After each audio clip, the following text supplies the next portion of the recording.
I found my daughter, Emily, curled against the hallway wall with one hand pressed against her chest and the other trembling uncontrollably in her lap. Her face had gone completely white. She looked at me, tried to speak, and then stopped when she saw the expression on my face. I had spent 22 years learning how to control that expression. I had learned it in briefing rooms, in aircraft hangars, in dark places where panic could get people killed. But that night, standing beneath the cold fluorescent light of my ex-wife's house, I could barely recognize the man looking back at me in the mirror. "Dad," Emily whispered. "He broke my fingers." I looked down. 2 fingers were swollen badly, and purple bruising was already spreading across her knuckles. My ex-wife, Karen, stood several feet away with tears running down her face. She kept saying she was sorry. She kept saying she never thought Daniel would go that far. Daniel was the man Karen had started seeing 6 months after our divorce. He was 42, charming when other people were watching, patient when he wanted something, and terrifying whenever the doors closed. I had noticed the warning signs months earlier. Emily had noticed them too. But every time I asked questions, Karen defended him. "He's under stress," she would say. "He's dealing with things." That night, there was no excuse left. Daniel had grabbed Emily during an argument, twisted her hand until she screamed, and then told her something that made my blood turn cold. He had looked directly at her and said, "I'm not done with you tonight." Then he had walked away as though nothing had happened. Emily remembered every word. So did I. I helped her carefully to her feet, wrapped her hand in a clean towel, and called emergency services. But while the dispatcher spoke, Daniel's truck was already disappearing beyond the streetlights. I watched the taillights vanish. Every instinct in me screamed to follow. Every lesson I had ever learned told me not to. My daughter needed me beside her, not chasing a man into the darkness. So I stayed. I stayed while paramedics examined Emily. I stayed while officers photographed her injuries.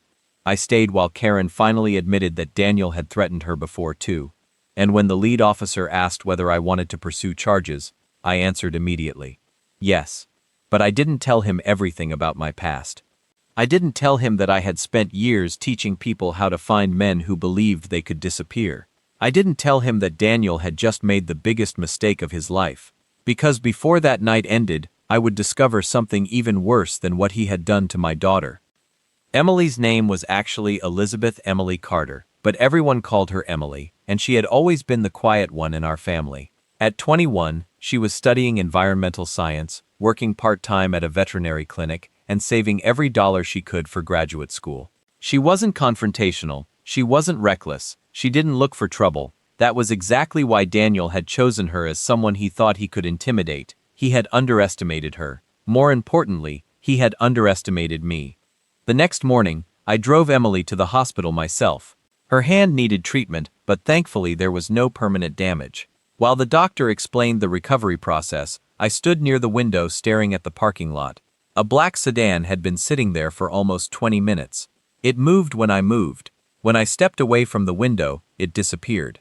Maybe coincidence, maybe not. I didn't react. I simply memorized the license plate. That habit came from a different life. Before I became a father, I had spent years working in military special operations. My job had involved surveillance, crisis response, hostage recovery, and planning under impossible pressure. I had left that world years earlier because I wanted Emily to have a normal childhood. I wanted to be the father who attended school concerts instead of briefings. I wanted to know what groceries cost and complain about lawn maintenance. I thought that chapter of my life was closed. I was wrong. That afternoon, an officer named Sergeant Marcus Reed called me. He said the case had been assigned to detectives and that Daniel had not yet been located. "He's probably hiding at a friend's place," Reed said. "We'll find him." I thanked him and ended the call. Then Emily looked at me from the passenger seat. "Dad, don't do anything stupid." Her voice was soft. "Promise me." I looked at her bruised hand resting in her lap. "I promise I'm going to do this right." She nodded, but I could tell she didn't believe me completely. Neither did I. That evening, Karen called. She was crying. She said Daniel had contacted her. He wanted her to tell police that Emily had attacked him first. Karen refused. Then Daniel threatened to expose private information about her. She hung up. 10 minutes later, someone threw a brick through Karen's living room window. There was a note taped to it. 3 words. Drop the charges. That changed everything. This wasn't just domestic violence anymore. Someone was trying to interfere with an investigation. I photographed the note, called Sergeant Reed, and waited. But when Reed arrived, he stared at the message for several seconds before quietly asking me a question I wasn't expecting. "Mr. Carter, how much do you know about Daniel?" I told him almost nothing. Reed looked at me. "Then you should know his name isn't Daniel." My stomach tightened. He handed me a photograph from an old police database. The man in the photograph had the same face, but a different name. And suddenly I understood why Daniel had been so confident that nobody could touch him. His real name was Daniel Voss. At least that was the name attached to the photograph. Sergeant Reed told me Voss had used several identities over the previous decade, though none of the records were complete. There were no major convictions, only scattered complaints, civil disputes, and 2 sealed investigations. Nothing that explained the confidence of a man willing to threaten witnesses while under investigation. I asked Reed why the records were sealed. He hesitated. Because somebody wanted them sealed. That sentence stayed with me. Over the next 48 hours, the official investigation moved slowly. Too slowly. Daniel's truck was found abandoned at a motel 3 counties away. The room had been cleaned. His phone was gone. His wallet was gone. But he had left something behind. A photograph of Emily. It had been taken outside her university months earlier. She hadn't known anyone was watching her. When I saw it, the cold sweat came instantly. This wasn't an impulsive assault. Daniel had been observing my daughter. The photograph had been printed and stored inside a folder containing several others. Karen was there too. So was I. The last image showed my house, taken from across the street. I didn't tell Emily. I didn't want her carrying another burden. Instead, I moved her somewhere secure and asked 2 trusted friends to stay nearby. They weren't soldiers anymore. They were people I trusted with my life. One was David Mercer, a former medic who now owned a security company. The other was Lena Ortiz, a former investigator who understood exactly how dangerous evidence could become when people with influence wanted it to disappear. We didn't hunt Daniel. We built a case. Every call was documented. Every message was preserved. Every threat was reported. Every piece of evidence was copied and stored in multiple places. I knew something Daniel didn't. The strongest weapon against a manipulator wasn't fear. It was a record he couldn't erase. Then Karen discovered the hidden camera. It was installed inside the house before Daniel supposedly moved out.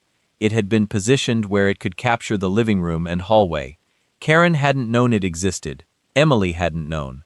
I stared at the tiny device in my hand and felt something inside me go completely still. Daniel hadn't simply lost control. He had been collecting information. He had been watching conversations. He had been building leverage. The question was why? Then Lena found the answer. Daniel had been connected to a private security contractor that had recently lost a major government contract. Several people associated with that company had financial problems, lawsuits, and connections to organized criminal groups. Daniel wasn't working alone. Someone had been funding him, and when we traced the money, one name appeared repeatedly. A local businessman named Richard Hale. Richard Hale was the same man who had donated heavily to the political campaign of the county prosecutor. The next morning, I met Prosecutor Hale's representative in a quiet conference room. He smiled too much. He told me the county took the allegations seriously. He said Daniel would be prosecuted if evidence supported the claims. Then he leaned forward and said something that made my jaw tighten. Sometimes families make these situations worse by becoming emotional. I stared at him. My daughter has broken fingers. He nodded sympathetically. Of course. Someone threatened her. I understand.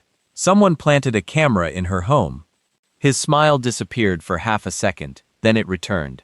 I'm sure investigators will determine what happened.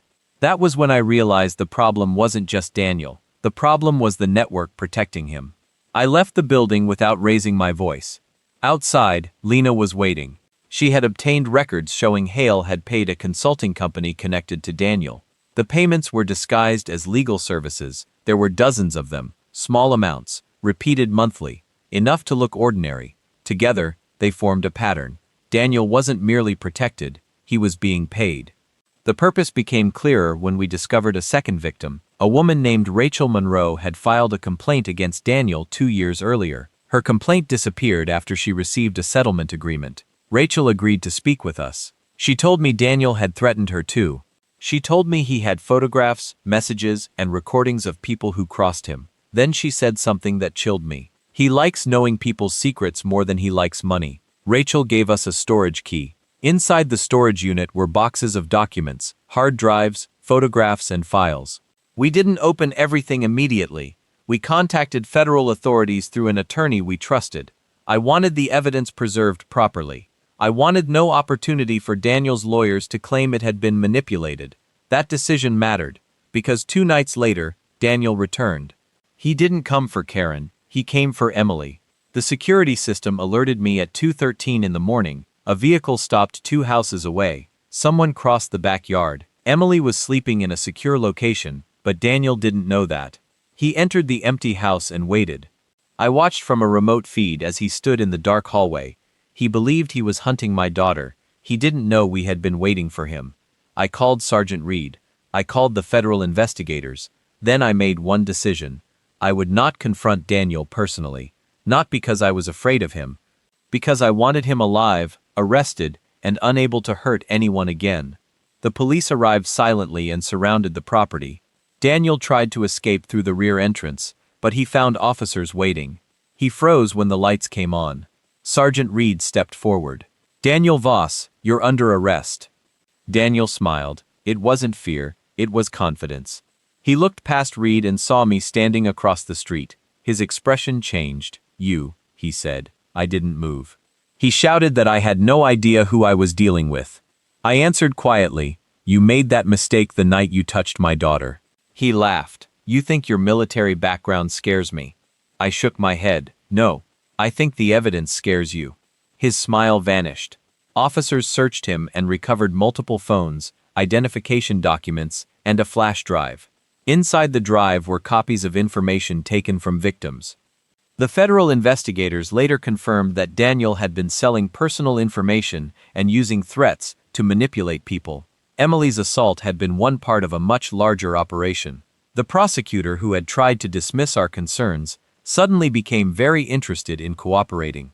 Richard Hale disappeared from public view. His attorneys announced that he had done nothing wrong. Then federal agents executed search warrants at his offices. The evidence spoke for itself. Financial records, messages, payments, names. Daniel had believed secrecy made him powerful.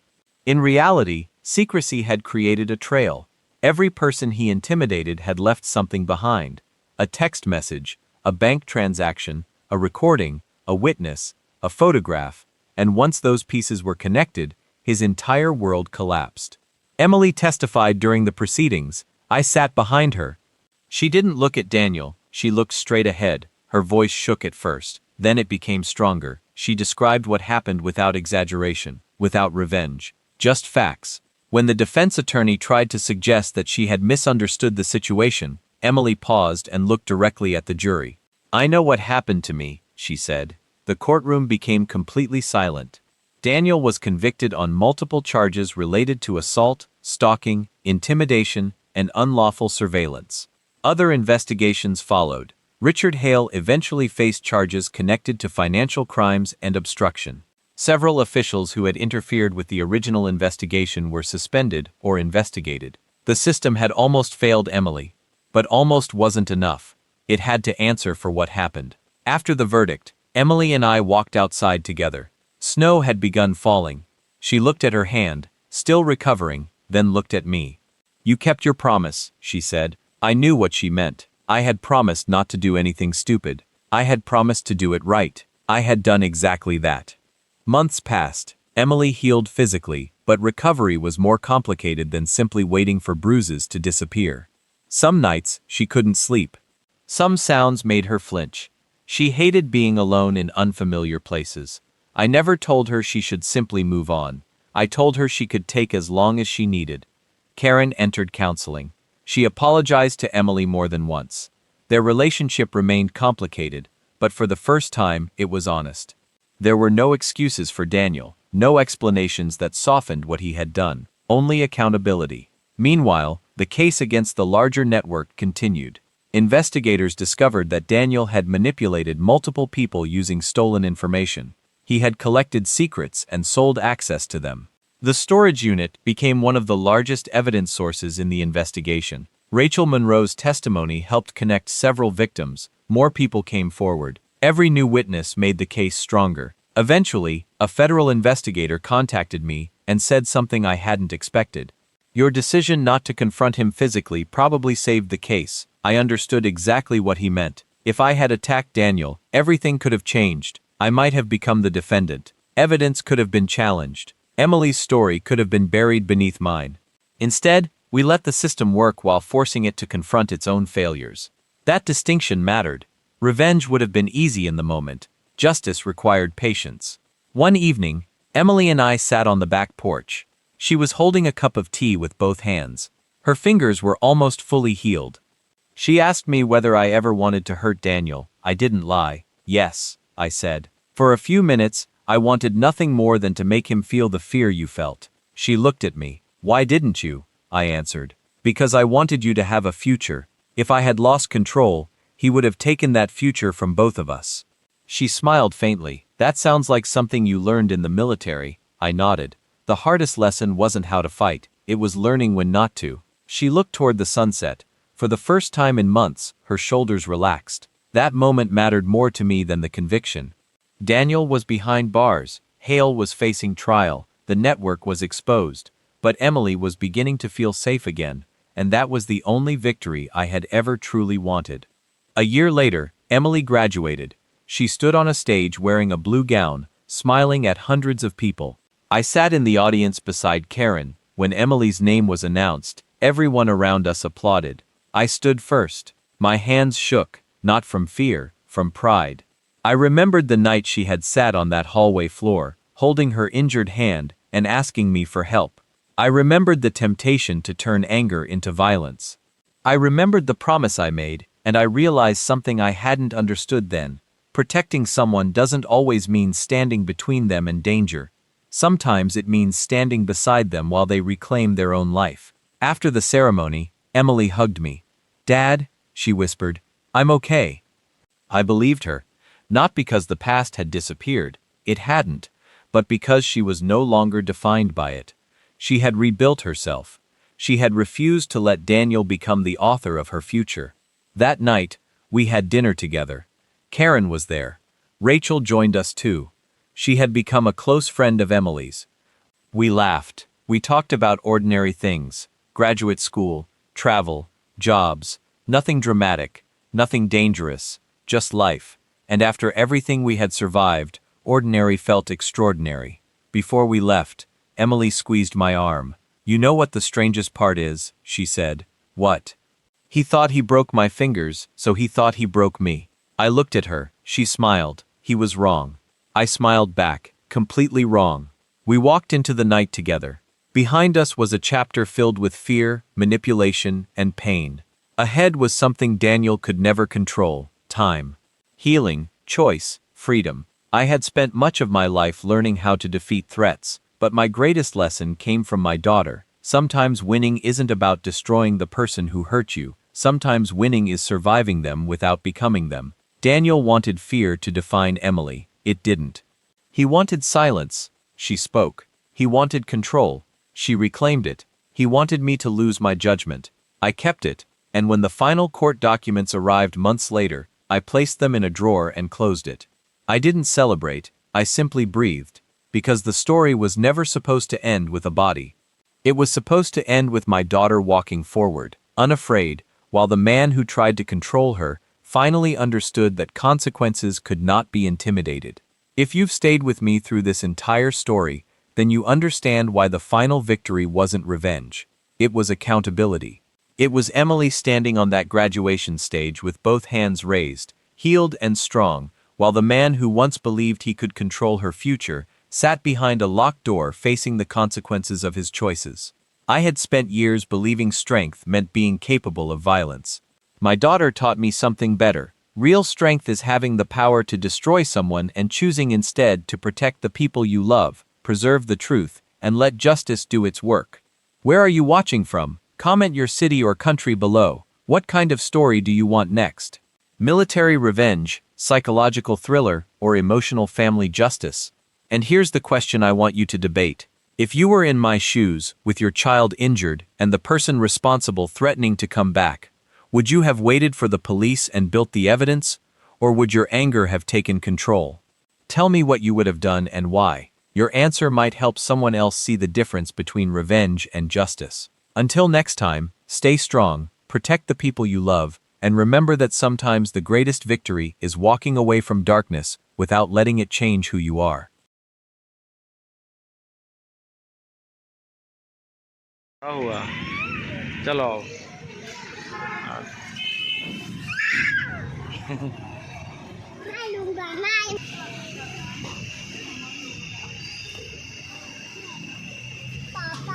हाँ जी,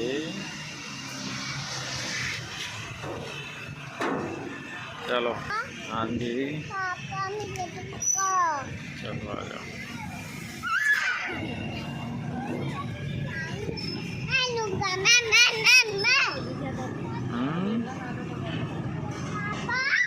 हाँ जी, आप इस पे आ जाओ।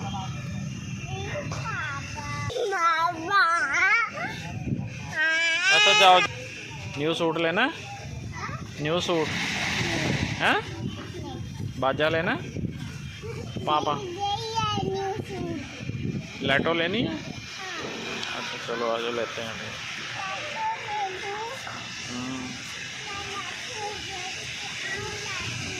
हाँ देख के आओ, देख के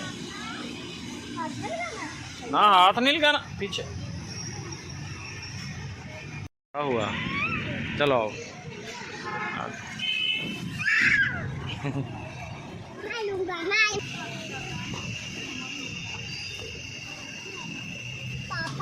हाँ जी,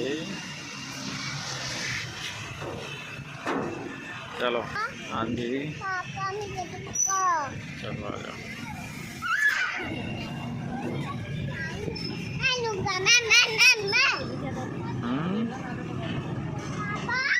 हाँ जी, आप इस पे आ जाओ।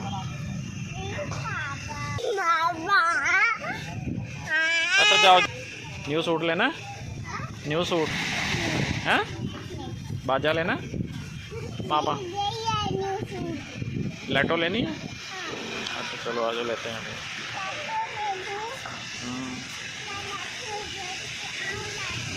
हाँ देख के आओ, देख के ना, हाथ नहीं लगाना पीछे।